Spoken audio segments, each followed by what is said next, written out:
by John C. Maxwell, 10th Anniversary Edition, page 21, Applying the Law of the Influence to Your Life.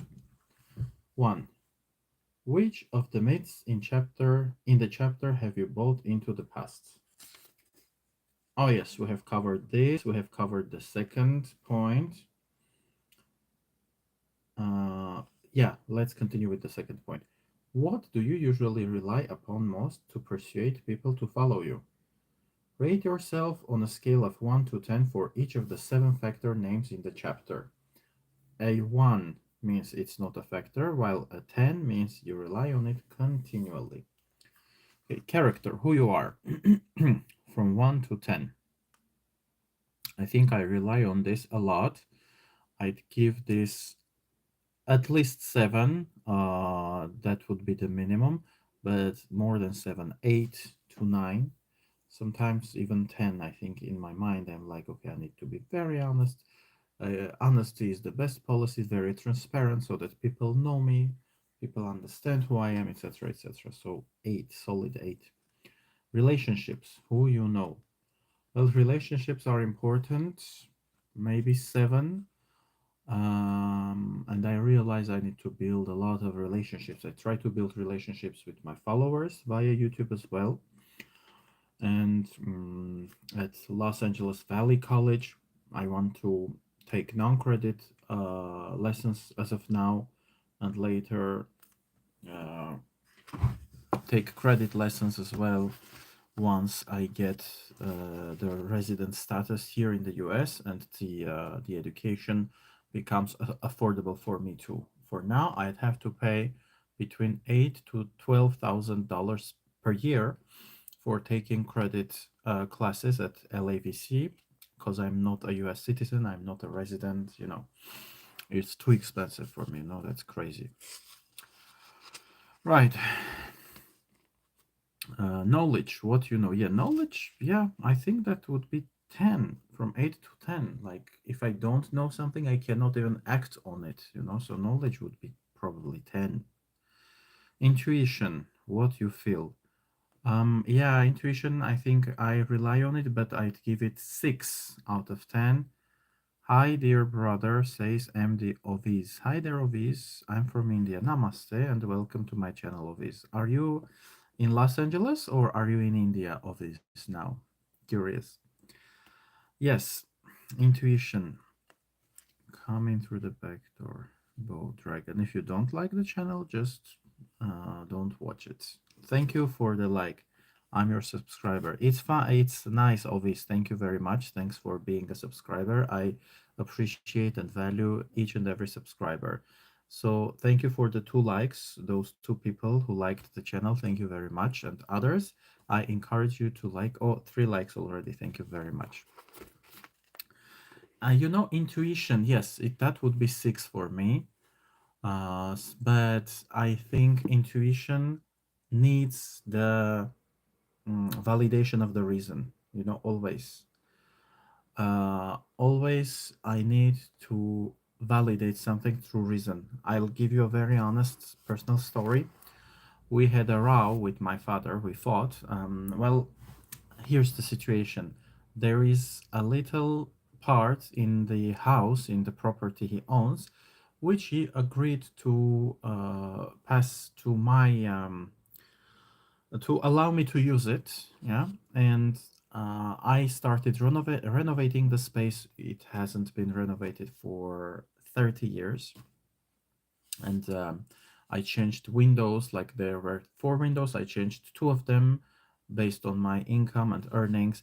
And then one day my father just told me, uh, don't use that space anymore, after I have invested money and effort. And after that, uh, with my skin, I felt that he had this sense of remorse. He was very angry, very hysterical. He said, don't use the space. Long story short, I don't want to give the reasons why. I covered it in some other lives. I may do it later. But I did not forgive him, and I decided to leave the house, my father's house, where I lived, because Remorse only on the physical level was not enough for me. I wanted an apology from him. I wanted verbal communication from him. He didn't give me that. And I was like, and it was not the first story. There were some other stories as well involving my biological brother and sister. So I just decided, I'm not forgiving this time, and I left. Although with even my skin, that was interesting. I think the next day, I felt that he had a very strong sensation of remorse. But if he cannot communicate, if he cannot apologize, if he cannot uh, accept the fact that he makes mistakes too, we all make mistakes, me too. Yeah, I'm not perfect. But I can apologize. I can say, I'm sorry, I apologize. I was wrong, then the situation may repeat over and over again, which basically was happening throughout my life. So, yeah, intuition is also important, but it's not enough per se. Even when we look at the human structure, we have our spine, yeah, and then we have our brain on top of it. So, like the base, yes, is below, but as a tree or as a flower, there is this huge organ on top of our spine, yeah. So this huge beautiful flower or fruit of that tree, mind and reason, uh, is a very important part. Like the base is important, the whole structure is important. If something happens to the spine, you cannot walk or you're in great pain. But this part is also important, so it needs to be holistic, integrated. And only intuition isn't enough for me. Only heart, only emotion isn't enough for me. I want that plus reason, logic. If not, I'm out. You know, I don't stay in places where people are only emotional. Even if they give you love, with good emotions, bad emotions come as well. You know, MD Ovis, I am not going to help you if you're asking for money or for something. I don't even know you. Your comments, okay, thanks for commenting. Hopefully, it helps my YouTube channel. Hi, Black Diamond. Nice to see you. But I am not sure I can do, and I want to do anything for you because I don't know you at all. Yeah, I'm a rational person. This is what I'm trying to tell. Okay, so those comments of yours, please help me, blah, blah, blah. I don't know who you are, and I don't know if I should help you. You know, for instance, if you're conservative, religious, homophobic, just an example, yeah, I won't help you.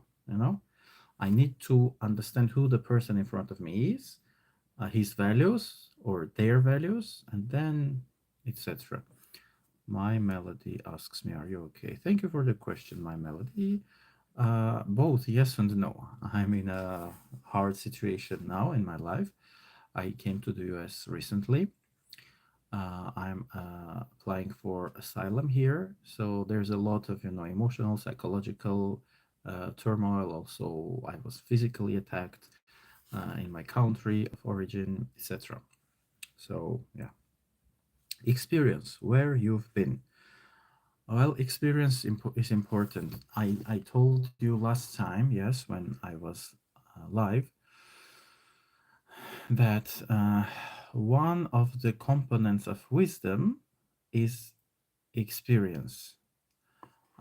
Basically, it involves good judgment, reason, and experience.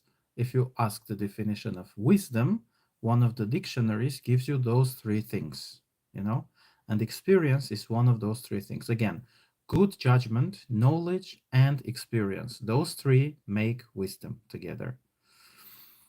To make you feel better, here's a subscriber. Oh, thank you, my Melody. Thank you so much. You're very sweet. Kisses and high five to you. Thank you very much. I appreciate each subscription, each comment, each like, each share. Those are valuable things.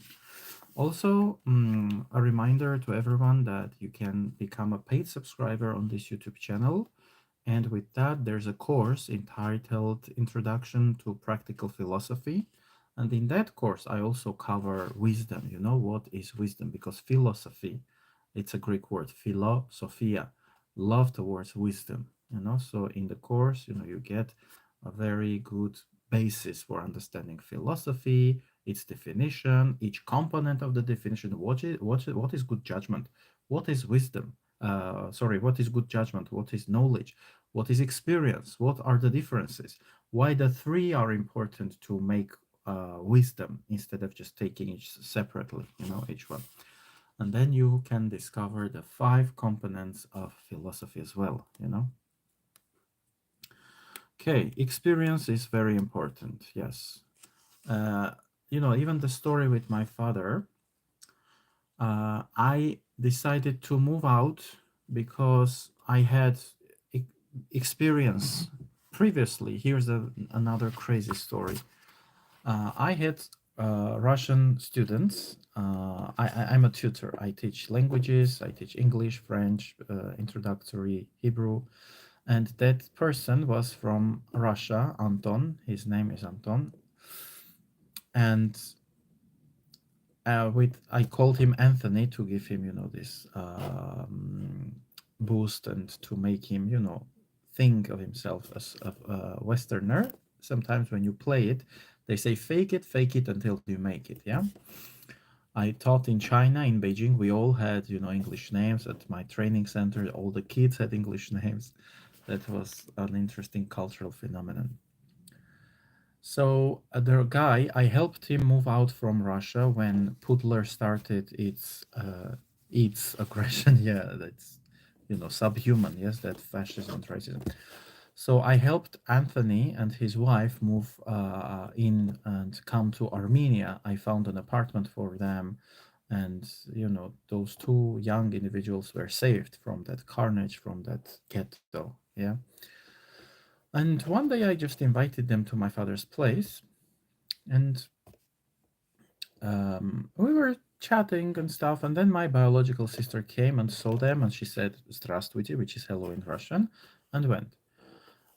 Later in the evening, I had an interview with an Azerbaijani journalist who lives in Washington, D.C. And those two events were not related to each other. Yes, my Russian students and that Azerbaijani journalist.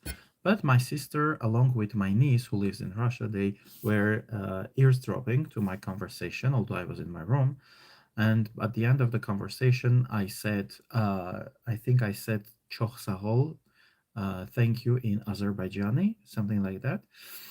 And they concluded that my guests were Azeri, and Armenia and Azerbaijan have this ongoing conflict with each other, for 30 years. And 4 years ago, we had a big Armenian Azerbaijani war over Nagorno Karabakh. So then my sister told my father the next morning. Uh, okay, Melody says that's so cool. Thank you, Melody. My sister told me the next morning, no, told my dad the next morning, Sevak, that's my legal name, yes, Sevak brought Azeris to our house. And my father got hysterical. He just opened the door, like, kind of slamming it, uh, and slamming it on by the wall. And he was like, "Get the f out of this house, or don't bring people here." And I left. I left for 11 or so, yeah, 11ish days. I stayed at the apartment of those people, my Azeri, you know, guests. And I'm not racist. I'm not fascist. Even having Azeris is completely cool for me. But Armenia has lots of xenophobia, racism, and even on some levels, fascism, expressions of fascism. So Azeri people cannot just freely walk in Yerevan, in Armenia. There were ethnical cleansings in the Republic of Armenia. I got to go by. I'll watch your next live. Thank you, my melody. High five again, and thank you so much. Yeah, see you next time. Have a good one. Yeah, so there are a few hundreds of thousands, between 250 and I think 400,000, maybe a little more, Azerbaijanis, Azeri people were living in the Republic of Armenia and Nagorno-Karabakh, and they were ethnically cleansed. The same happened to Armenians living in Azerbaijan, around half a million Armenians. So it's not even realistic. But those people who are emotional, who don't understand and don't develop the gift of reason, they are acting only based on their intuition, which can be, blind, which can fool you. They act based on their fears.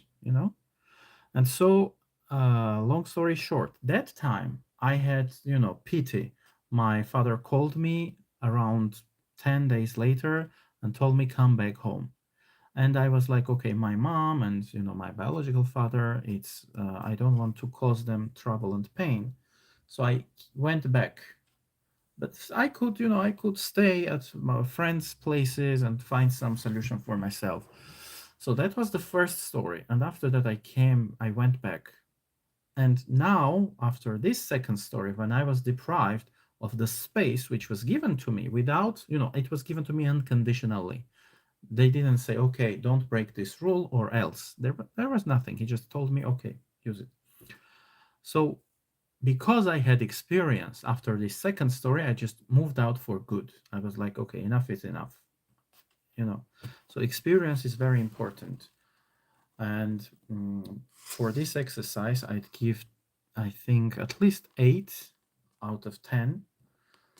Mm, Sometimes, yeah, you can have bad experience, but you don't need to allow it to tint your thinking. Here's another example.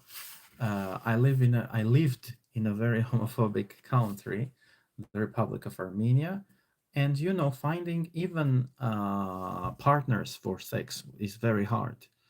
A lot of stigma. Hello, I'm from Brazil. Hi, Elendos Korea. Hello, are you in Brazil now or in the US? I'm just curious. And so finding a partner was very hard, and I would, because people don't even come out, they are afraid. So I was one of those very few publicly, open gays in my country.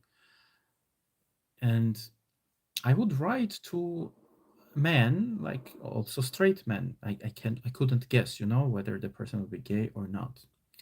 And sometimes I would get very rude answers like "Go f yourself" or "I will do this to you." And what I would write, "Hello, I don't really know you, but I like you. Are you interested in something, either physical or romantic?" And sometimes, they'd be very rude, very aggressive.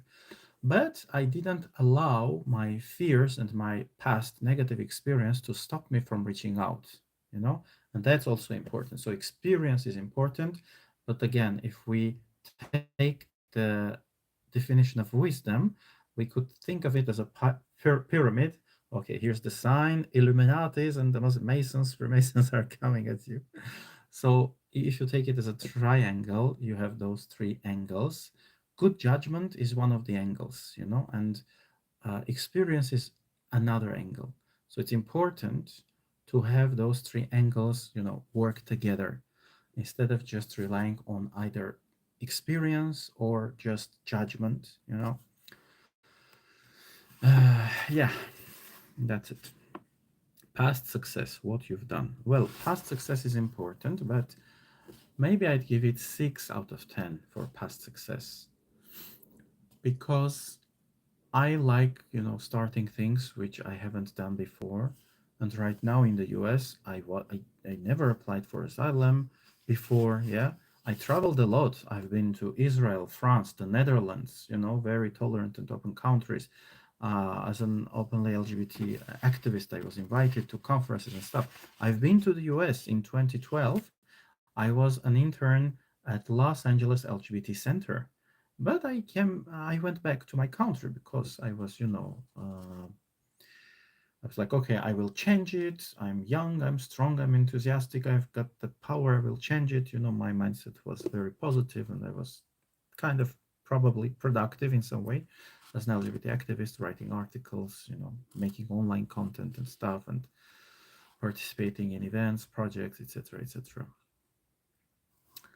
But if I don't have success in some area, that won't stop me. I can start something without having had any past success, and that's very important. One of the ideas those rich CEOs give people, they say, learn to fail and do it fast. It means you need to fail many, many, many times, just as like the toddler that learns to walk, the kid, the baby falls so many times, but it doesn't stop the baby. So past success, it's nice, it's good, but I think it shouldn't be an determining factor. Like, okay, if I don't have success here, I shouldn't do it. No. But as a tutor, for instance, I'm a tutor and I know I'm good at it. My students tell me that, yeah. So that also drives me. That's also a form of fuel that tells me, okay, I need to go on. I need to continue with this direction. I'm good at coaching, at tutoring, at teaching, so at training. Yeah, I need to go on because I want it and because there is positive feedback. And the last one, ability, what you can do. Well, ability is important, and if you can't do something, you need to learn that. But I love the approach learning by doing. So ability, I'd say between 6 to 8 out of 10. I would maybe even give it 4 in my particular case. Here's an example. At some point, I was unemployed and I didn't have money. I lived with my parents, so I didn't have the problem of shelter, eating, and I'm grateful for that, to my mom and dad. But we were not in good terms with my father, and I didn't want to bother my parents, for my money. And what I would do, I would even weave little LGBT and other bracelets and sell those to get some money for, public transportation and similar costs. So I did even that. And I didn't know how to do that. I didn't have the ability. Yeah. Um, I taught myself that and I did that for some time. I sold a few bracelets. I even raised, I think, 60 euros with one bracelet during an international peace building project in the Republic of Georgia. So yeah, ability is important, but you can learn if you have the right mindset, if you're open mentally, and you have the physical ability. Also, you have hands, or some people, do lots of things with their feet if they don't have hands. You can always learn. You can learn yourself many things. So ability is important, but if you have reason and physical ability, and sometimes, if you don't even have physical ability, no feet, no leg, we have those successful people who are public speakers, they have their voice. Yeah, there are so many things you can do. Or sometimes people don't have the voice. That very famous scientist, what was his name? Please write down in the comments if you know who I'm talking about. I don't think it was Hitchens, was it? That in, invented a way of communication through his cheek because all his body is paralyzed. So yeah, creativity, reason, science, and technology, those things are cool. So ability, you can obtain ability. How can you optimize or better utilize the ones with low scores? Well, I can invest more time. I can learn again, teach myself. I can socialize. I can either join existing groups or create groups myself. And actually, I reached out to the LGBT Center at Los Angeles Valley College. I already offered them an event that I can facilitate and a group that I can lead for LGBT people, LGBT plus, and allies. Yeah. So I'm reaching out, I'm actively doing that. I'm integrating into this new society. See, I speak the language, yeah. English is the third foreign language I learned. So my native language is Armenian. Then the first foreign language I learned at school was Russian. It was mandatory. After Russian, I learned French at school, and I was admitted into a university thanks to the fact that my French was good. And then after French, I learned English when I already was a student at a university in my home country. So, yeah, you can always learn. Yeah, you can always get better. Number three, find an organization for which to volunteer. Oh, I actually reached out to Los Angeles LGBT Center. Yesterday, we had an orientation session actually with them. Yeah, hopefully they'll create my account online and I'll be able to volunteer. Pick something you believe in, for example, a school, soup kitchen, or community project, and offer your time and energy. If you believe you have leadership ability, then try leading. You will learn to lead through influence. Yep, yeah, yeah. That was the end of chapter 2, or the second law of leadership. Now, on to the third law of leadership, the law of process. Leadership develops daily, not in a day. Okay. Anne Scheiber was 101 years old when she died in January 1995. For years, she had lived in a tiny, run-down, rent-controlled studio apartment in Manhattan. The paint on the walls was peeling, and the old bookcases that lined the walls were covered in dust. Rent was $400 a month. Scheiber lived on Social Security and a small monthly pension, which she started receiving in 1943 when she retired as an auditor for the Internal Revenue Service. Hmm. She hadn't done very well at the IRS. More accurately, the agency hadn't done right by her. Despite having a law degree and doing excellent work, she was never promoted.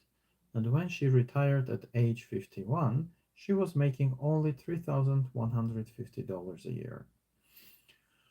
She was treated very, very shabbily, said Benjamin Clark, who knew her as well as anyone did. She really had to fend for herself in every way. It was really quite a struggle. Hmm.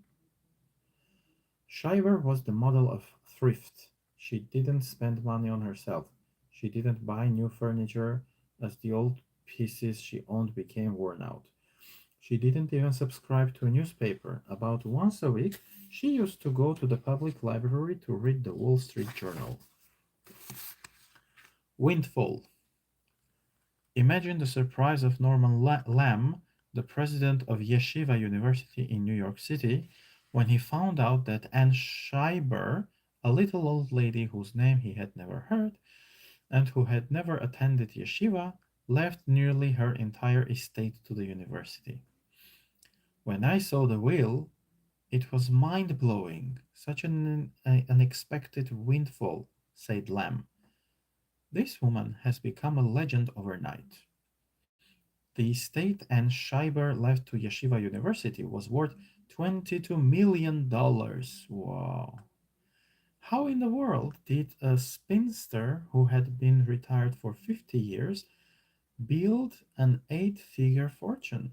The answer is she did it one day at a time. Hmm. By the time she retired from the IRS in 1943, Anne Scheiber had managed to save $5,000. Ah, okay. She invested that money in stocks. By 1950, she had made enough profit to buy 1,000 shares of Schering Plough Corporation stock, then valued at $10,000. And she held on to that stock, letting its value build. By the time she died, those original shares split enough times to produce 128,000 shares worth $7.5 million. Wow. The secret to Scheiber's success was that she spent most of her life building her worth. Whether her stock's values went up or down, she didn't sell it off with the thought, I'm finished building, now it's time to cash out. She was in for the long haul, the really long haul. When she earned dividends, which kept getting larger and larger, She reinvested them in additional stocks.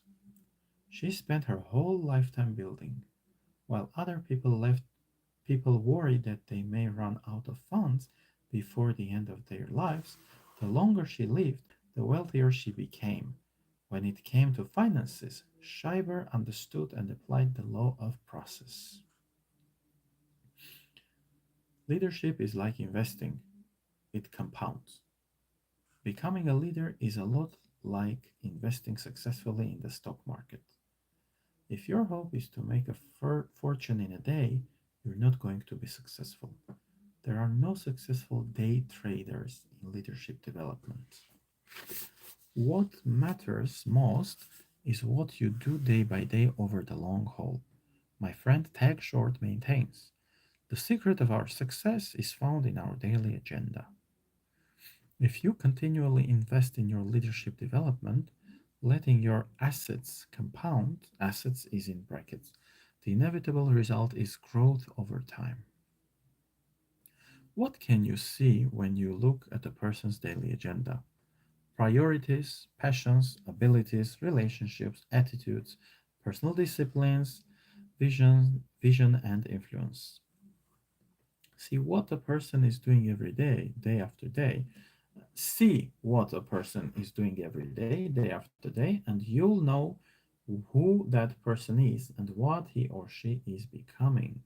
Okay. When I teach leadership at conferences, people inevitably ask me if leaders are born. I always answer, yes, of course they are. I've yet to meet an unborn leader. How else would you expect them to come into the world? We all laugh, and then I answer the real question whether leadership is something a person either is born with and possesses or is not born with and doesn't. Although it's true that some people are born with greater natural gifts than others, the ability to lead is really a collection of skills, nearly all of which can be learned and improved. But that process doesn't happen overnight. Leadership is complicated. It has many facets respect, experience, emotional strength, people skills, discipline, vision, momentum, timing. The list goes on. As you can see, many factors that come into play in leadership are intangible. That's why leaders require so much seasoning to be effective. That's why I felt that only after reaching age 50 was I truly beginning to understand the many aspects of leadership with clarity. Becoming a leader is a lot like investing successfully in the stock market. If your hope is to make a fortune in a day, you're not going to be successful. Leaders are learners. In a study of 90 top leaders from a variety of fields, leadership experts were Warren Bennis and Bert Nanas made a discovery about the relationship between growth and leadership. It is the capacity to develop and improve their skills that distinguishes leaders from their followers. Okay, this idea is important because it's written separately again on the page, like this. Yeah, so I'll read it again. It is the capacity to develop and improve their skills that distinguishes leaders from their followers. Okay. And I remind you guys to send likes my way if you enjoy this reading session. We are reading the 21 Irrefutable Laws of Leadership by John Maxwell. Please send likes and support me with comments, and you can also share the live. Okay. Successful leaders are learners, and the learning process is ongoing, a result of self discipline and perseverance. The goal each day must be to get a little better, to build on the previous day's progress. The problem is that most people overestimate the importance of events and underestimate the power of processes. We want quick fixes. We want the compounding effect that Anne Schreiber received over 50 years. But we want it to in 50 minutes. Yeah. Don't get me wrong. I appreciate events. They can be effective catalysts. But if you want lasting improvement, if you want power, then rely on a process. Consider the difference between the two. So, an event encourages decisions, a process encourages development. An event motivates people, a process matures people. An event is a calendar issue, a process is a culture issue. Okay? An event challenges people, a process changes people. Okay? And lastly, an event is easy, a process is difficult. Yeah. If I need to be inspired to take steps forward, then I'll attend an event. If I want to improve, then I'll engage in a process and stick with it. Okay. Next subtitle: The Phases of Leadership Growth. What does the leadership growth process look like? Every person's is different. However, whether or not you possess great natural ability for leadership, your development and progress will probably occur according to the following five phases. Phase 1: I don't know what I don't know. Many people fail to recognize the value of leadership. Some don't recognize its importance. Others believe that leadership is only for a few, for the people at the top of the corporate ladder.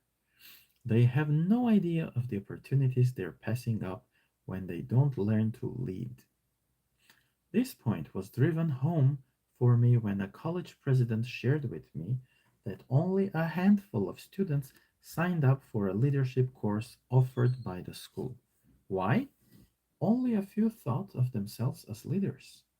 If they had understood that leadership is influence, and that in the course of each day most individuals usually try to influence at least four other people, their desire might have been sparked to learn more about the subject. It's unfortunate because as long as a person doesn't know what he doesn't know, he isn't going to grow. Okay. Phase 2: I know that I need to know. Okay, that's interesting. At some point in life, many people find themselves placed in a leadership position only to look around and discover that no one is following them. When that happens, we realize that we need to learn how to lead. And of course, that's when it's possible for the process to start. Benjamin Disraeli, former British Prime Minister, wisely commented, quote, "To be conscious that you are ignorant of the facts is a great step to knowledge." Unquote. Yeah, that's good. That's what happened to me when I took my first leadership position in 1969. I had captained I had captained sports teams all my life and had been the student government president in college, so I already thought I was a leader. But when I tried to lead people in the real world, I found out the awful truth. Being put in charge is not the same as being a leader. Phase 3: I know what I don't know. I struggled for a while in that first leadership position. To be honest, I relied on my extremely high energy and whatever charisma I possessed. But there came a moment when I realized that leadership was going to be the key to my professional career. If I didn't get better at leadership, my career would eventually bog down, and I would never reach the goals I had set for myself. Fortunately, at that time, I had breakfast with Kurt Kampmeyer of Success Motivation Incorporated. At that breakfast, he asked a question that would change my life. "John," he asked, "what is your plan for personal growth?" I fumbled for an answer and then finally admitted that I didn't have one. That night, my wife, Margaret, and I decided to make financial sacrifices so that I could get on the program Kurt offered. That was an intentional step toward growth. From that day to now, I have made it a practice to read books, listen to tapes, and go to conferences on leadership. Around the time I met with Kurt, I also had another idea. I wrote to the top 10 leaders in my field and offered them $100 for a half hour of their time so that I could ask them questions. That was quite a sum for me back then. For the next several years, Margaret and I planned every vacation around where those people lived. If a great leader in Cleveland said yes to my request, then that year we vacationed in Cleveland so that I could meet him. I can't explain how valuable those experiences were for me. Those leaders shared insights with me that I could have learned no other way. Useful. Very useful. Okay, that's, plan for personal growth. That's very important. And just yesterday, I, made an exercise which I love very much. I also do this with my students, my coaches. It's called ikigai. It's a Japanese term, and the meaning is reason for being or the meaning of life. Yeah, why do you exist? It's a lengthy process. There are some shorter versions, but I dedicated around 2.5 hours to that exercise, finding my own ikigai. And this is not the first time I'm doing it. I'm doing it for myself from time to time, maybe once a year, twice a year, whenever I want to check my premises, check my direction, my vision. That's very useful. That activity, that exercise is very useful. It allows you to understand where you are, what are your priorities, and where you'd like to be. Maybe I will dedicate one separate live session to the topic of Ikigai. And I think I already did that in my archive, but maybe, I don't know, I did it a few years ago, maybe 3 years ago or something like that. And yeah, if you're interested, reach out to me. I charge $5.80 per 10 minutes of my time. So you can calculate that would be $35 per hour. Or else that could be done like you could benefit from my video, which I will post, and I might either do the exercise again live, or I could share my results. Very honestly, those are very private, but for my channel, for my followers, I am open. Honesty is the best policy. And transparency is a very useful quality. It helps you thrive and grow. you know so yeah, I have that courage to be open, to be vulnerable, so I could also offer my followers that. And it's very important, and I'm sure that the author of the book will give us some activities, some questions to answer. That's why maybe having the printed version or the PDF version of the book is a good idea, because there are appendixes. I'm going to answer those questions, I'm going to fill in the forms, etc., so that I extract maximum from this book. you know and I advise you do the same, guys, so that you grow. Instead of just taking the information and being a consumer, now you're just listening to me. Yeah. Those people who choose to write comments, at least they interact in some way, but the comments are basically very short. It's like, hello, I'm from here, or I need help, or whatever, or some praise, just like my melody did, which is, I value that, I appreciate that, thank you, and it helps my channel grow. But more you interact, like even with YouTube comments, when there's a question in the book, you can write your answer as a YouTube comment, and you can choose to be a little more open. Scammers are there, but you have reasons, so don't click on stupid links, and don't, try to help people who reach out to you if you think they are scammers. And via YouTube, it's not an easy thing, especially if you're just a user, you don't have your content. So feel you are safe on YouTube, basically. That's what I'm saying with your comments and stuff. So yeah, that's it for today. I feel kind of energized and revitalized. The reading material was good. I love stuff on personal development, and I promised that I will make another live session on Ikigai. So I'm also thrilled about that because it's a very, very useful exercise. It helps you build yourself basically. George Bernard Shaw, I think this quote is attributed to him, and I love it. Life isn't about finding yourself. Life is about making yourself. And I love this idea. That life is about making yourself. We change. Our body changes from a newborn baby to this huge size, and then when we grow old, we kind of shrink. So our body changes. Our identities change. I was homophobic. I had some, fascistic ideas when I was a teenager, but also because of my culture in the Republic of Armenia, conservatism, blah, blah, blah. It was very bad. But my identities also change. You can be a socialist today, and then you can become a communist tomorrow. Yeah. So everything changes. And making yourself and constantly shaping yourself, reinventing yourself based on your identities, values, your understanding, like that onion which you peel off, yes, and you discover newer and newer layers. Sometimes it can be painful, it can make you cry, and it can be mm, um, accompanied with crisis in your life.